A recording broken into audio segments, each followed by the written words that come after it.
தமிழகத்தில் உள்ள 4 கடற்கரைகளுக்கு நீலக்கொடி சான்றிதழ் பெறுவதற்காக 18 கோடி ரூபாய் செலவில் உள்கட்டமைப்பு பணிகளை மேற்கொள்ள கடலோர ஒழுங்குமுறை ஆணையம் அனுமதி அளித்துள்ளது.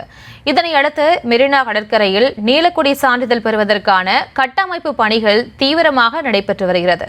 இது தொடர்பான கூடுதல் விவரங்களோடு இணைகிறார் எமது செய்தியாளர் வெங்கட்ரமணன். வணக்கம். தொடர்ந்து இந்த நீலக்கொடி சான்றிதழ் பெறுவதற்கான பணிகள் நடைபெற்று வருவதாக தெரிவிக்கப்பட்டிருக்கு. அப்படின்னா என்ன அது தொடர்பான விவரங்கள்?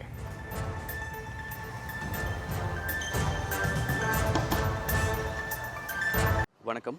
சென்னை மெரினா கடற்கரை, கடலூரில் இருக்கக்கூடிய சில்வர் கடற்கரை, ராமநாதபுரத்தில் இருக்கக்கூடிய அரிமான் கடற்கரை, நாகையில் இருக்கக்கூடிய காமேஸ்வரன் கடற்கரை, இந்த 4 கடற்கரைகளிலுமே நீலக்கொடி சான்றிதழை பெறுவதற்கு 18 கோடி ரூபாய் மதிப்பீட்டில் உட்கட்டமைப்பு பணிகளை மேற்கொள்ளலாம் அப்படின்னு கடலோர ஒழுங்குமுறை ஆணையம் நேற்றைய தினம் அனுமதியை கொடுத்திருக்கிறது. சென்னை மெரினா கடற்கரையை பொறுத்த வரைக்குமே கடந்த சில மாதங்களுக்கு முன்னதாகவே இந்த நீலக்கொடி சான்றிதழை பெறுவதற்கான பணிகள் என்பது நடைபெற்று வருது. டென்மார்க் நாட்டில் இருக்கக்கூடிய சுற்றுச்சூழல் கல்வி அறக்கட்டளை உலகமெங்கும் இருக்கக்கூடிய கடற்கரைகளை ஆய்வு செய்து இந்த நீலக்கொடி சான்றிதழை கொடுக்கிறார்கள். அப்படி இந்த நீலக்கொடி சான்றிதழை பெறக்கூடிய கடற்கரைகள் சர்வதேச அளவில் கவனத்தை பெறக்கூடிய ஒரு கடற்கரைகளாக மாறும். உலக அளவில் சுற்றுலா பயணிகள் குவிவார்கள். அதே போல இங்க இருக்கக்கூடிய மாநிலத்தினுடைய பொருளாதாரம் பெருகும் அப்படிங்கிறது சொல்லப்பட்டிருக்கு. இந்த நீலக்கொடி சான்றிதழை பெறக்கூடிய கடற்கரைகள் என்பது சர்வதேச அளவில் கவனத்தை இருக்கக்கூடிய ஒரு சூழ்நிலையில் இங்க மெரினா கடற்கரையில் இந்த நீலக்கொடி சான்றிதழுக்கான பணிகள் என்பது கடந்த சில மாதங்களாகவே நடைபெற்று வருது. குறிப்பா இந்தியாவில் ஏற்கனவே 18 கடற்கரைகளுக்கு இந்த நீலக்கொடி சான்றிதழ் என்பது பெறப்பட்டிருக்கிறது. தமிழகத்தில் செங்கல்பட்டு மாவட்டத்தில் இருக்கக்கூடிய கோவளம் கடற்கரைக்கு இந்த நீலக்கொடி சான்றிதழ் என்பது ஏற்கனவே பெறப்பட்டிருக்கிறது.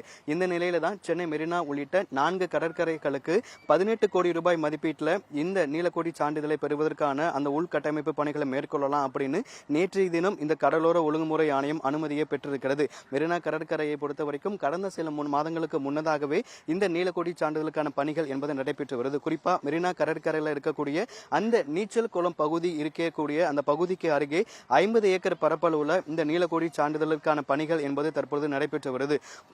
முழுக்க பொதுமக்கள் எளிதாக பயன்படுத்தக்கூடிய வகையில் இந்த இடத்துல அந்த பணிகள் என்பது நடைபெற்று வருது. சுற்றுச்சூழலுக்கு உகந்தவாறு இந்த 50 ஏக்கர் பரப்பளவு கொண்ட இந்த பணிகள் என்பது நடைபெற்று வருது. குறிப்பா இந்த நீலக்கொடி கடற்கரை அமைய இருக்கக்கூடிய மெரினா கடற்கரை பகுதிகளில் கடைகளுக்கு அனுமதி என்பது மறுக்கப்பட்டிருக்கிறது. உணவு பிளாஸ்டிக் பொருட்கள் கொண்டு வர தடை என்பது விதிக்கப்பட்டிருக்கிறது. அனைத்துமே இங்கே இந்த நீலக்கொடி சான்றிதழ் பெறக்கூடிய இந்த கடற்கரை மணற்பரப்புல அனைத்துமே சுகாதாரத்திற்கு பாதிப்பு ஏற்படாத வகையில தான் அமையப்பட்டிருக்கு. குறிப்பா சொல்ல போனோம் அப்படின்னா பேம்போ குடைகள், அதாவது மூங்கில் குடைகள், மூங்கிலால செய்யப்பட்ட சாய்ந்த இருக்கைகள், அதே போல மூங்கிலால அமைக்கப்பட்ட உயர்மட்ட கோபுரங்கள் அப்படின்னு எல்லாமே சுகாதார ஏற்றவாறு தான் தற்பொழுது இந்த இடத்துல பணிகள் என்பது நடைபெற்று வருது. சிறுவர்களுக்கான அந்த விளையாட்டு இடம், மாற்றுத்திறனாளிகள் விளையாடுவதற்கான இடம், அதே போல ஓபன் ஜிம், 24 மணி நேரமும் கண்காணிக்கக்கூடிய சிசிடிவி கேமரா இப்படின்னு பல வசதிகள் இந்த இடத்துல அமைய இருக்கிறது. தற்பொழுது அதற்கான பணிகள் தான் சென்னை மெரினா கடற்கரையில் நடைபெற்றுக் கொண்டிருக்கிறது. அதே போல இந்த showering and dressing room, cloak room, open area, gym area, அதே போல நடைபாதை மேற்கொள்வதற்காகவும் சைக்கிளிங் மேற்கொள்வதற்காகவும் தனித்தனியாக இங்கு நடைபாதைகள் என்பது அமைக்க இருக்கிறாங்க. மெரினா கடற்கரையை பொறுத்த வரைக்கும் நீச்சல் குளம் பகுதிக்கு இருக்கக்கூடிய அந்த பகுதிக்கு அருகே 50 ஏக்கர் பரப்பளவுல தற்பொழுது நீலக்கொடி சான்றிதழை பெறுவதற்கான பணிகள் என்பது நடைபெற்று வருது. சென்னை மெரினா கடற்கரை அதே போல உள்ளிட்ட 4 கடற்கரைகளுக்கு 18 கோடி ரூபாய் மதிப்பீட்டில் அந்த உள்கட்டமைப்பு வசதிகளை மேம்படுத்தலாம் அப்படின்னு கடலோர ஒழுங்குமுறை ஆணையம் நேற்றைய தினம் அனுமதி கொடுத்திருக்கக்கூடிய ஒரு சூழ்நிலையில் மெரினா கடற்கரையில் முன்னதாகவே அந்த பணிகள் என்பது மும்முரமாக தற்பொழுது நடைபெற்று வருகிறது.